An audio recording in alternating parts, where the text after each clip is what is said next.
boa noite, Matos, boa noite, Djalma, boa noite, Ivan, lá no estúdio, e boa noite você, internauta que nos prestigia pela TV Chico Xavier.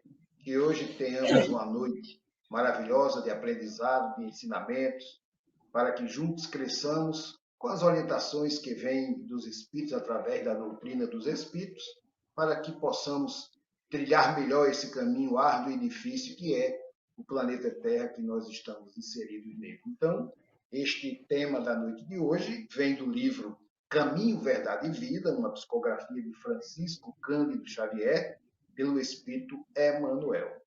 E nós vamos falar sobre o item 31, intitulado Coisas Mínimas. O texto evangélico que está lá em Lucas, no capítulo 12, versículo 26, Jesus dizendo: Pois se nem ainda podeis fazer as coisas mínimas, por que estáis ansiosos pelas outras? E Emmanuel nos traz o texto dizendo o seguinte: pouca gente conhece a importância da boa execução das coisas mínimas.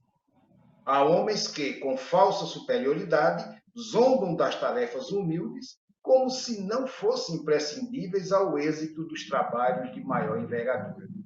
Um sábio não pode esquecer-se de que, um dia, necessitou aprender com as letras simples do alfabeto. Além disso, nenhuma obra é perfeita se as particularidades não forem devidamente consideradas e compreendidas. De modo geral, o homem está sempre fascinado pelas situações de grande evidência, pelos destinos dramáticos e empolgantes. Destaca-se, entretanto, exige muitos cuidados. Destacar-se, entretanto, exige muitos cuidados. Os espinhos também se destacam nas pedras, as pedras salientam-se na estrada comum. Convém, desse modo, entender as coisas mínimas da senda que Deus nos reservou para que a nossa ação se fixe com real proveito à vida. A sinfonia estará perturbada se faltou uma nota. O poema é obscuro quando se omite um verso. Estejamos zelosos pelas coisas pequeninas. São parte integrante e inalienável dos grandes feitos. Compreendendo a importância disso, o mestre nos interroga no Evangelho de Lucas. Pois se nem podeis ainda fazer as coisas mínimas, por que estáis ansiosos pelas outras? É uma perguntinha meia. Por quê, hein? Por que nós estamos ansiosos pelas outras coisas se não fizermos nem o básico? E realmente é assim, não é? É a vida, meu irmão. O camarada quer logo começar do terceiro andar, ele não quer fazer o porão, o prédio, o alicerce, não, ele já quer. Então, isso é a vida. E, infelizmente, existe essa corrida desenfreada, né? Todo mundo quer chegar não sei aonde, concorrendo não sei com quem. Sabemos que todos vamos chegar ao objetivo, porque isso é projeto de Papai do Céu. Ele nos aguarda, ele sabe que vamos chegar lá, porque este é o propósito. Agora, claro que uns vão demorar um pouco mais, pela sua incompetência, pela sua incompreensão, ou até mesmo pela sua teimosia em fazer de forma diferente. Mas o caminho está apontado, a direção nós sabemos. Claro que o caminho não é tão fácil, não é asfaltado, não, é um caminho ainda meio como nós vimos aqui no texto, ele fazendo a comparação, mostrando que os espinhos e as pedras se destacam lá no piso onde a gente fura o pé e dá uma topada, não é? São pequenininhos, mas incomodam. E é justamente nisso que Emmanuel nos chama a atenção. Olha, faz logo o que é pouquinho, pequenininho, devagarinho, e você vai chegar no grande. Porque se você olhar o universo, ele não começou do Sol de lá para cá, não. Ele começou de um átomo para chegar ao Sol. Tudo é assim. Existe um ciclo, existe uma ordem, existe uma sequência. E, claro, um tempo, requer um certo tempo. Cada um de nós tem um tempo. Cada um de nós se propôs a fazer alguma coisa quando aqui estivesse no corpo da carne. Bom, não dissemos que íamos fazer coisas grandes, mas sabíamos que íamos começar pelas pequenas. Certo dia eu estava numa casa espírita e uma pessoa chegou e me cumprimentou e disse: olha, eu estou aqui há 20 anos, eu adoro ouvir palestras, eu estou nessa casa, eu não falto um dia de reunião pública. Eu não tinha lido esse texto ainda, mas pensei cá comigo, de perguntar, mas você faz alguma coisa na casa, participa de alguma coisa? E me passou e eu também não me importei. Agora, lendo esse texto, eu lembrei desse fato. É interessante, as pessoas não querem, por exemplo, chegar lá na casa espírita e colocar a água que ela mesma vai tomar depois que for fluidificada, né? Ou pegar a garrafinha e colocar lá, que geralmente tem. Ou se chegar mais cedo, arrumar as cadeiras, né? Perguntar se precisa fazer alguma coisa, né? Participar do estudo, o estudo básico do Espiritismo que todos nós precisamos. Participar de um curso, né? Curso de classe, ou de desenvolvimento da mediunidade. Enfim, fazer alguma coisa, um projeto que a casa tenha de assistência social, sempre precisa de ajuda, né? Mas a pessoa, por achar-se que está indo, já é digno da postura de quem começou lá de baixo. Lembrando de um detalhe: varrer o chão de uma casa espírita, arrumar as cadeiras, não tira a honra de ninguém, não tira o mérito de ninguém. É um trabalho dignificante, porque os espíritos não vão fazer isso, não. Somos nós que temos que fazer. A parte que nos cabe é tão pequena e ainda nos demoramos a despertar para fazer isso. Eu vejo muito no dia a dia as pessoas mal terminam o ginásio científico, já querem ser doutor. Não, você tem que fazer por etapas, mestrado para chegar no doutorado. Outros querem um emprego, mas já querem um cargo elevado. Não, rapaz, comece lá na portaria, você vai fazendo um concurso interno, vai graduando, se vai galgando aí. Eu vejo assim. Porque, olha, infelizmente, o que chamam sorte não existe. A doutrina espírita nos esclarece que não existe sorte nem azar. Não existe por acaso. Não existe coincidência de estarmos nós três aqui juntos fazendo o programa. Não existe. Então, tudo está pré-determinado pela espiritualidade a comando de Deus Pai. Então, os espíritos superiores que controlam isso, tem abaixo dele outros espíritos que nos orientam antes de vir para o corpo da carne. Tem o nosso guia espiritual que sempre está ao nosso lado, dando uma luzinha de vez em quando, também não pode interferir. Nós temos muita ajuda. Agora, uma tal de uma preguiça que eu vou dizer, viu? Eita, doença séria, é doença da alma. A preguiça é uma doença da alma. Não é do corpo, não. O corpo é que recebe a preguiça da alma. Então, nós percebemos que tudo hoje é Sedex 10, mediatismo, não é? A internet endoida todo mundo. Você hoje liga para o Japão, já está falando com o camarada. Antes você passava 30 dias para chegar a uma correspondência. E agora é em fração de segundos você está conectado com o mundo. Mas mesmo assim, aí alguns deixam de estudar ou de ter um emprego fixo para se aventurarem a serem internautas, para serem conselheiros, porque hoje ter seguidores na internet rende, não é? E eu vejo muitos aí fazendo isso e as pessoas seguindo. Eu, me perdoe, eu não sigo ninguém, a não ser Jesus, mas eu não encontro ele na internet, não tem não, né? Na internet Jesus tem não, no YouTube tem não, mas eu sigo assim mesmo, porque a minha conexão com ele independe de internet, de Wi-Fi, é direta a ligação. Esse eu sigo. Me perdoe se alguém entendeu diferente. Não estou dizendo aqui que não siga, que não admire alguém, não é isso. Mas em termos de me ensinar o que eu preciso, será que essas pessoas têm o que eu preciso? Ou estão me ensinando bobagens e eu, por não conhecer, valorizo demais? Porque nós percebemos isso com os professores, né? O professor do primário, ninguém fala, o professor do ginásio, professor da universidade. Ah, mas o professor da universidade teve um professor do primário. É isso que Emmanuel está dizendo aqui, de uma forma muito bacana, ele chamando a atenção, né? Emmanuel, com seu cuidado com o que diz, mas com muita objetividade, e ele deixa aqui ó, bem claro nesse parágrafo, que, de modo geral, o homem está sempre fascinado pelas situações de grande evidência, pelos destinos dramáticos e empolgantes. E é verdade. Ninguém quer ralar para chegar lá, não. Quer encontrar prontinho, fácil.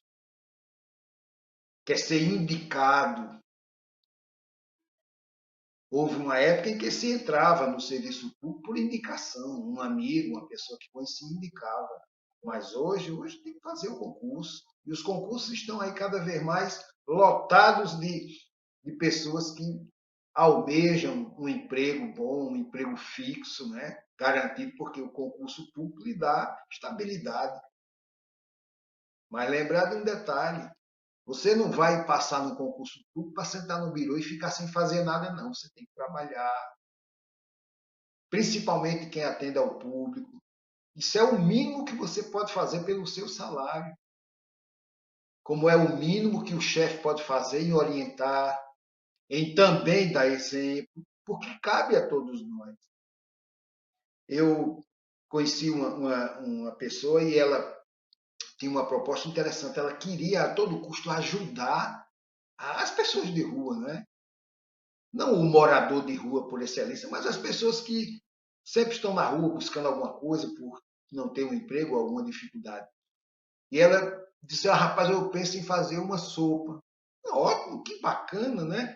É uma ajuda interessante. Às vezes a pessoa passa o dia não tem o que comer, mas ali tem aquela sopinha para comer antes de dormir, que já deixa, porque estômago vazio para você dormir, ele ronca a noite todinha e você não dorme.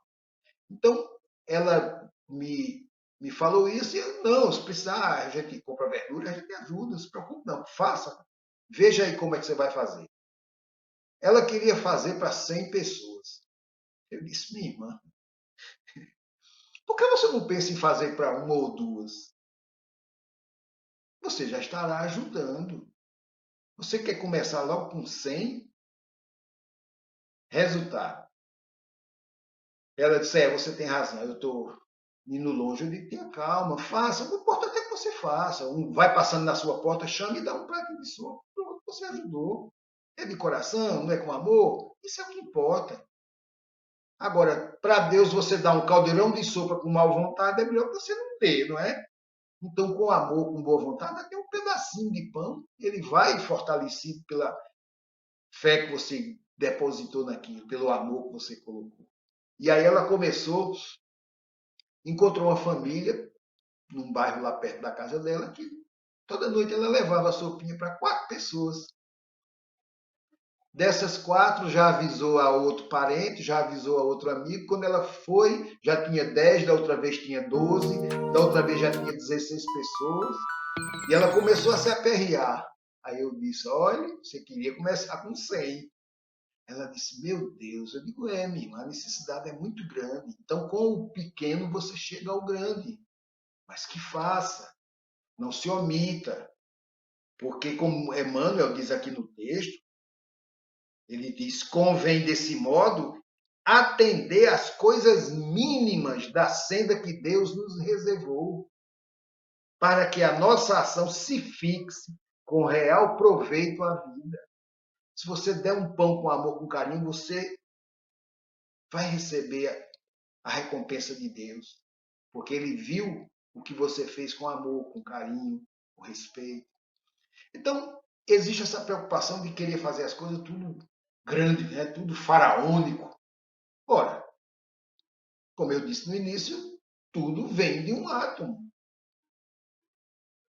Então vamos atomizar a coisa, né?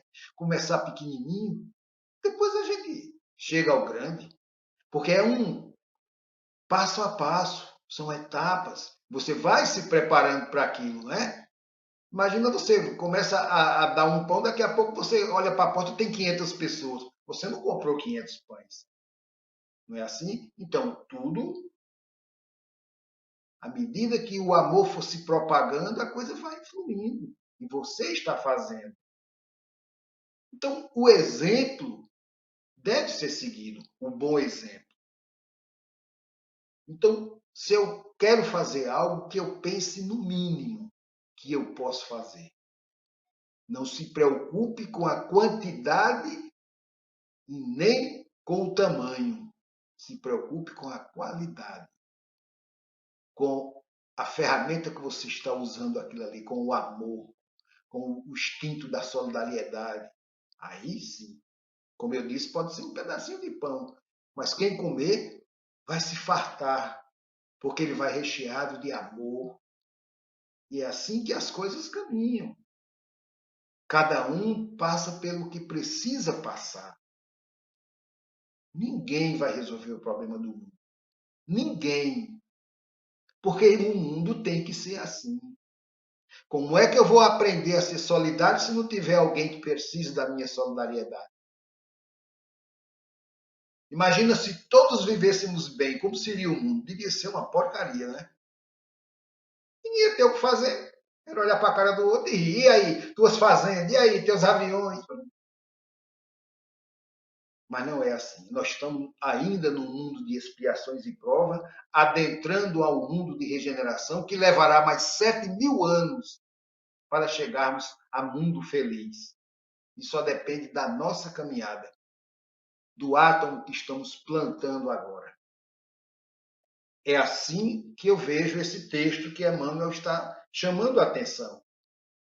Mas na frente ele diz: estejamos zelosos pelas coisas pequeninas. Um gesto, um ato, tem uma repercussão que a gente nem imagina. Aí ele, no final ele diz: compreendendo a importância disso, o mestre nos interroga no Evangelho de Lucas. Pois se nem podeis ainda fazer as coisas mínimas, por que estáis ansiosos pelas outras? Não é assim? É. Calma. Vamos fazer a coisa na medida do possível. Joana de Ângelo tem uma frase que ela diz que quando se faz o que se pode, se fez muito. É isso. Porque a coisa vai aos poucos tomando a devida forma que você está moldando com seu amor, com sua solidariedade, com sua paciência, com sua perseverança. Aí a coisa vai tomando forma, porque, como eu disse, não existe o acaso.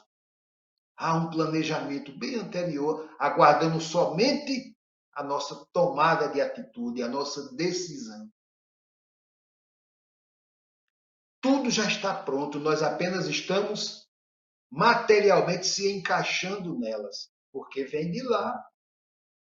Como dizia o saudoso Chico, o telefone toca de lá para cá. São eles quem nos dirigem, questão 459 do Livro dos Espíritos. Influem os espíritos em nossos pensamentos e vontades? Sim, porque de ordem são eles quem nos dirigem. Então é assim. Quando eu alimento essa vontade de ajudar, de participar de alguma coisa, eu estou sendo também influenciado. Outros irmãos estão vibrando para que você faça a sua parte. Às vezes vem a ideia, você analisa, rapaz, eu estou pensando em fazer isso, daqui a pouco você esquece, deixa para lá, se envolve com uma coisa maior, aí nem faz o pequeno e nem o grande.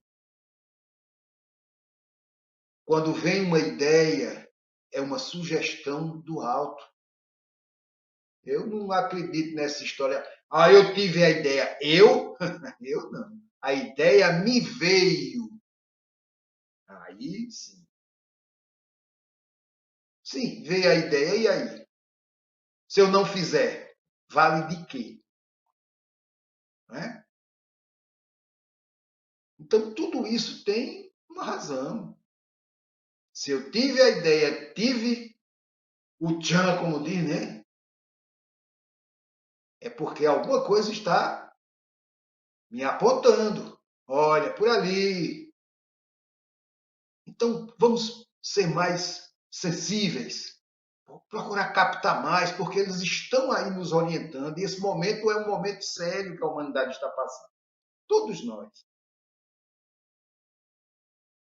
Porque sair dessa condição vai influenciar até no cosmos. O planeta vai vibrar diferente. Ele não vai sair de órbita, não. Mas ele vai ter destaque no universo espiritual. Espíritos de toda parte vão saber, olha, a Terra saiu da condição de provas e expiações. Porque quando os capelinos, há 30 mil anos atrás, vieram para cá, isso aqui era um mundo primitivo. Primitivo. Começando do zero. Hoje nós estamos na condição de expiações e prova. Mérito nosso. Mas a gente sofrendo é mérito? É, porque depende só de nós. Quer um mundo melhor? Trabalhe. Como eu disse, ninguém vai consertar o mundo, mas a gente pode se consertar. E consertando o homem, consertaremos o mundo. Porque somos nós quem fazemos o mundo. Ou estou enganado? Então, meus amigos, era basicamente isto que eu vejo neste texto. E essa chamada de atenção que Emmanuel diz aqui é fantástica. Estejamos zelosos pelas coisas pequeninas. Por ser pequenina, ela parece não ser relevante, mas é ela o início. É dela que vai começar tudo. Então vamos prestar atenção. Porque eu acho que não tem valor, porque faz. Mas faça com zelo, com amor. E aguarda. Porque quando a gente passa por um teste, vem o maior, porque você já passou pelo menor. É a lei do universo. Então, existe uma lei maior que é a lei do amor. Essa supera todas as outras leis. Não derroga as outras, mas lhe dá mais ênfase em tudo que você for cumprir com relação às outras. Então, eu vejo assim, que nós devemos sim começar de baixo. Não queira começar do segundo andar porque o prédio cai. Uma escada você não sobe do quinto batente, não. Você sobe do primeiro. Toda caminhada começa com o primeiro passo. Então, todas essas filosofias que falam com relação a isso, elas têm um princípio, elas têm uma razão. Porque alguém já experimentou e está relatando. Tem um provérbio, me parece que é hindu, que diz que ninguém atravessa o mesmo rio duas vezes.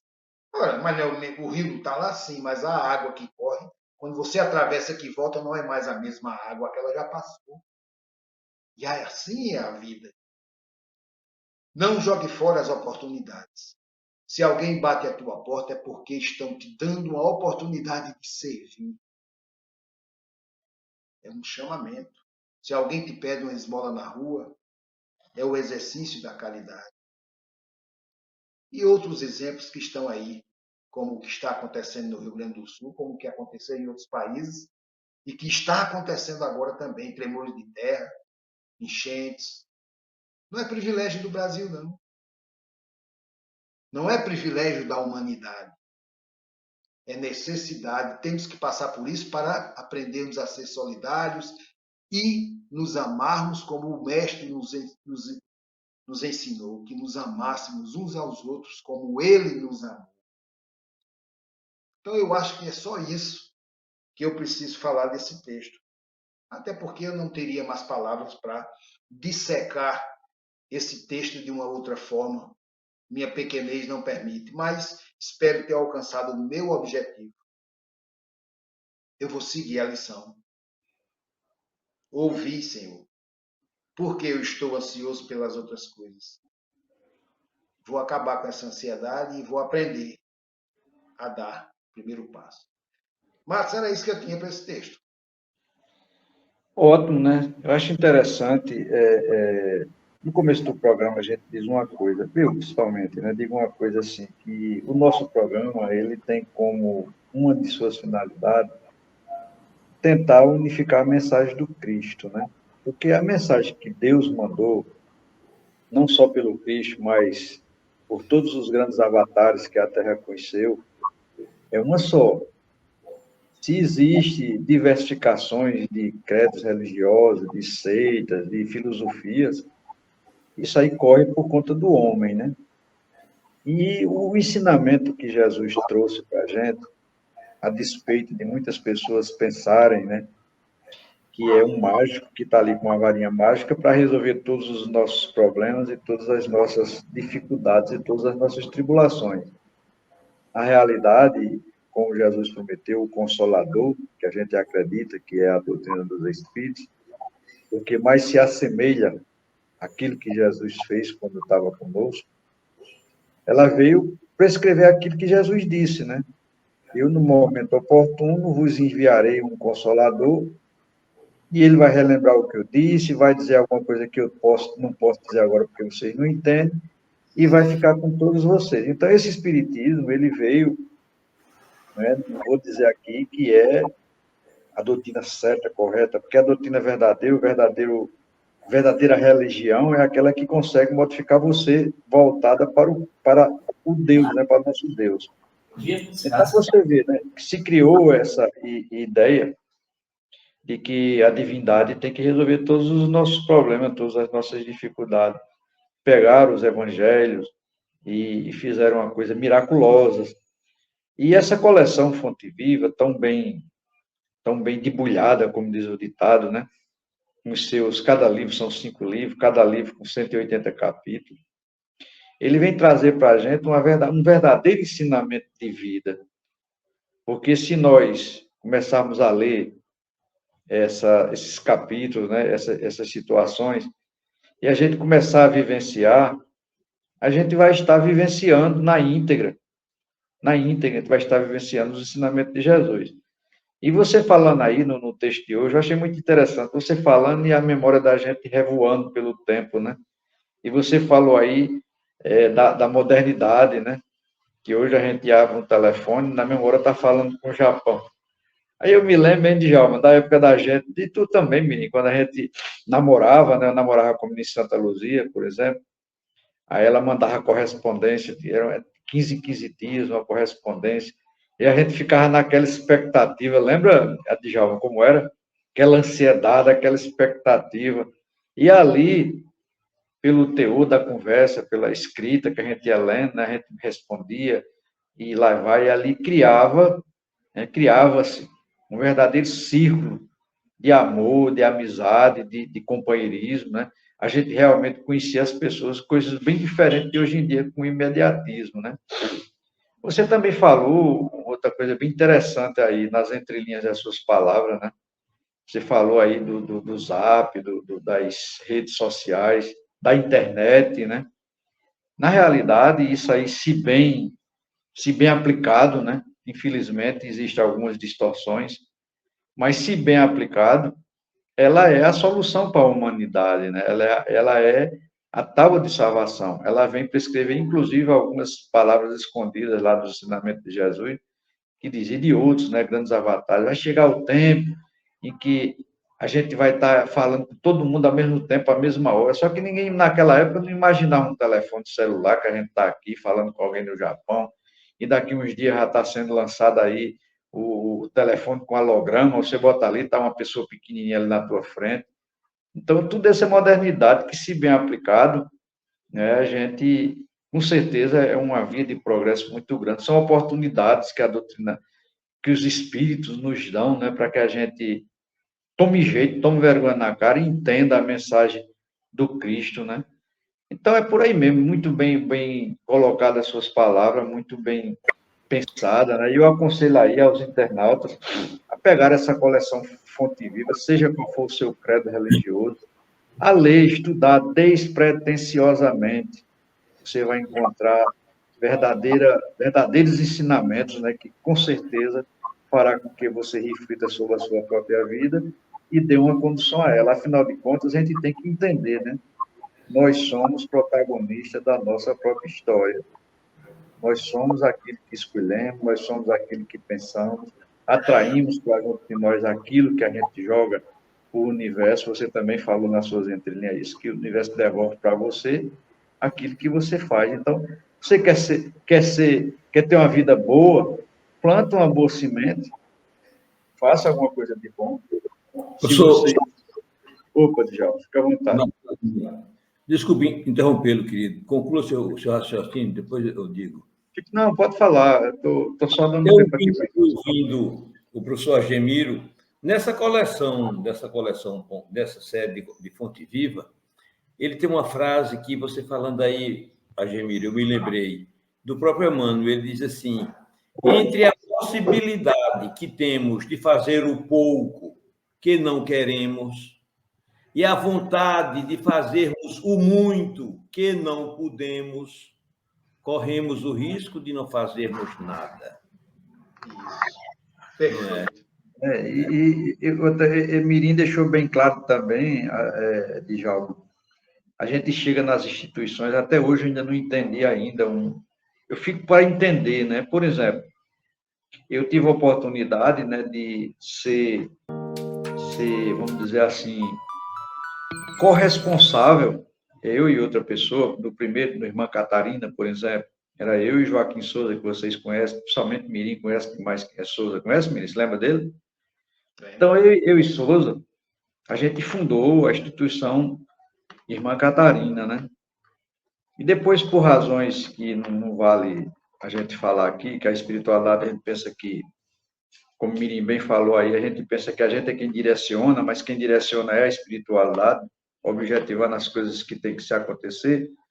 A gente saiu, né, um grupo, e mais três pessoas fomos protagonistas na construção e na fundação do Novo Tempo na Palmeira, né? E a gente percebe que com o tempo, eu fui, não sei porquê, talvez o mais compromissado, toda a carga espiritual ela ficou em cima de mim. Eu fui eleito primeiro presidente, segundo presidente, e depois começaram as brigas internas que acontecem normalmente, com raras exceções. Uma delas é o Leopoldo Machado, que eu admiro bastante, né? Briga por cargo. Onde a gente começa com o tempo a entender, né, Miri, que o importante é você trabalhar, é você ser um bom trabalhador. Claro que tem que ter um coordenador, porque uma coisa ser um coordenador é um barco sem leme. Tem que ter, mas que aquele coordenador, ele se coloque na posição dele, não, é um colaborador, é um trabalhador apenas com responsabilidade a mais. Não dá o direito, e a gente vê muito isso, que dá lembrança de Mirim, quer fazer muito, aí termina, nem faz o muito e nem faz o pouco. Não é melhor fazer o pouco com amor, com dedicação, né? E vai por aí. Então, muitas instituições que têm boas pretensões, têm boas assistências espirituais, né? Infelizmente, alguns dos seus líderes se perdem nas suas metodologias, nas suas escolhas, no seu pensamento, quer introduzir, às vezes, a sua maneira de ser, a sua maneira de pensar. E a gente tem que ver que o trabalho na causa crística é um trabalho filantrópico. Todos nós podemos ser colaboradores do trabalho de Cristo. Digo todos nós, não é os espíritas, é os evangélicos. Basta a gente seguir o ensinamento de Jesus. Você vê, quando Jesus manda os discípulos dele para irem e propagar e divulgar a boa nova, e a boa nova de Jesus era a prática do amor. Ele não disse ir e ser tal ou qual religião. Então, essa coleção Fonte Viva é uma verdadeira fábula, sabe, gente? Eu aconselho demais a gente ler, estudar. Eu mesmo fiquei fascinado quando tomei contato. Admir, você quer falar alguma coisa para a gente fechar o bloco? Não, é justamente isso o que você colocou. A doutrina espírita, ela tem uma coisa que é admirei assim que conheci. É interessante, não é, Djalma, como acontecem as coisas no Espiritismo. Nós não temos pastor, não temos padre, não temos bispo, não temos papa, não temos doutores em Espiritismo, todos somos aprendizes. O que nos destaca é um leu mais um pouquinho do que o outro, e ao falar ele mostra que aquilo traz conhecimento, e todos aprendemos junto e dividimos esse conhecimento. Nenhum espírita guarda para si. todos nós esclarecemos, fazemos questão. Eu mesmo fico ansioso para falar, eu não sei de Djalma nem Matos, mas eu fico. A língua não cabe na boca de eu dizer às pessoas, de orientar, de ensinar. Eu acho isso maravilhoso, sabe? Porque para que serve esse conhecimento? Eu guardar ele todinho para mim. Não serve para nada. E a doutrina é perfeita por isso.